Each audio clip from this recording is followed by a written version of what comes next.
Përshëndetje të nderuar miq, ja ku jam përsëri me ju, po komentoj dhe videon e radhës, dua pak të ndaloj tek Egli Tako, fatmirësisht unë do ta them, po merremi shumë me to, po flasim shumë për to, po komentojmë shumë për to, dhe Egli Tako është një banore, apo një ish banore e Big Brotherit, e cila është në shënjestër të medias roz, do me thënë duam apo s'duam, ato janë në shënjestër të medias roz.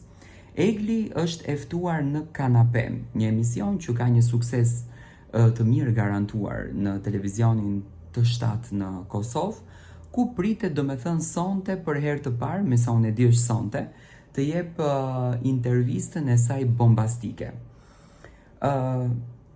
Çfarë presin shqiptarët që të flet Egli? Shqiptarët presin që Egli të thotë që unë jam apo s'jam në lidhje me gjestin. Kjo gjë nuk do të bëhet fare, nuk do ndodhen asnjëherë.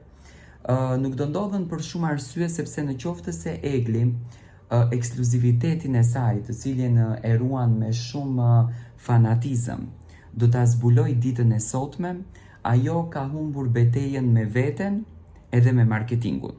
Ajo nuk është se do të zbuloj ndonjë gjë, jam shumë i bindur që do të flet më së shumti për eksperiencën me Fifin, për marrëdhënien që ka me Fifin, për situatat e krijuara me Fifin. Nuk ma merr mendja që do të ketë ndonjë ekskluzivitet për marrëdhënien e Gjestit edhe të Eglit për dashurinë e tyre, këtë as nuk e flas fare. E di që do të gjuan muhabete me Kunxha, e di që do të gjuan muhabete me Thumba, por nuk do të flet gjëra konkrete. Aq sa foli në Goca dhe Gra, aq do të flet edhe këtu. Disa do thonë po mirë o Tiran, si e vlerëson ti?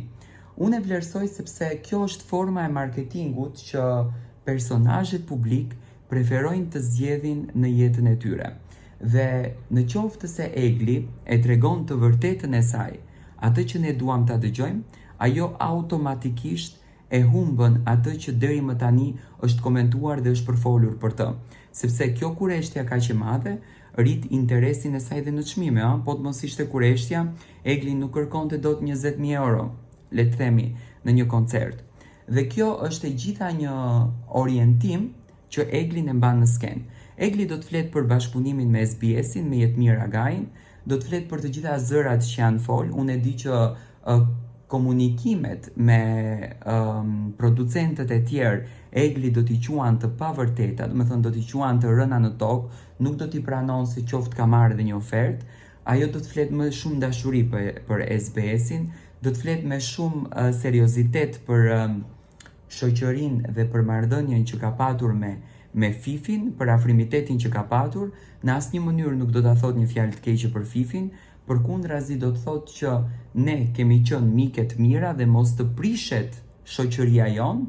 Ne vendosëm që të ndahemi dhe të ruajmë shoqërinë. Do me thënë, ajo nuk do ta thotë që unë nuk flas për shembull me Fifin, unë jam hidhëruar me Fifin. Këto gjëra nuk do t'i thotë.